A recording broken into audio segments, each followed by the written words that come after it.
حضرت عبداللہ بن عمر رضی اللہ تعالیٰ عنہ سے آپ فرماتے ہیں کہ ایک شخص نے بارگاہ رسالت مآب صلی اللہ علیہ وسلم میں حاضر ہو کر عرض کیا یا رسول اللہ صلی اللہ علیہ وسلم مجھے قرآن سکھا دیجئے۔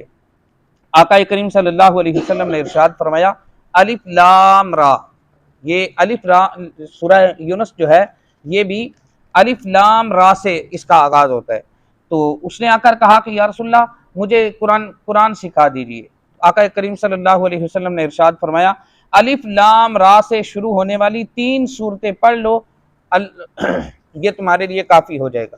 اس نے عرض کیا یا رسول اللہ صلی اللہ علیہ وسلم میری عمر کافی زیادہ ہو چکی ہے اور اب میرا دل سخت ہو گیا ہے، میری زبان موٹی ہو گئی ہے، یا رسول اللہ اس کے علاوہ کوئی اور ارشاد فرمائیے۔ آقا کریم صلی اللہ علیہ وسلم نے ارشاد فرمایا اچھا پھر حامیم سے شروع ہونے والی 3 سورتیں پڑھ لو، اگر زیادہ نہیں پڑھ سکتے تو حامیم سے شروع ہونے والی 3 سورتیں پڑھ لو۔ تو پھر اس نے پھر وہی عرض کیا کہ یا رسول اللہ اب ظاہر ہے میں وہی چیز دوبارہ دہرائی کہ میں نہیں پڑھ سکتا، تو کوئی اس کے علاوہ پھر کوئی اور بتائیے۔ آقا کریم صلی اللہ علیہ وسلم نے ارشاد فرمایا مستحبات یعنی کہ تسبیح سے شروع ہونے والی 3 سورتیں پڑھ لو۔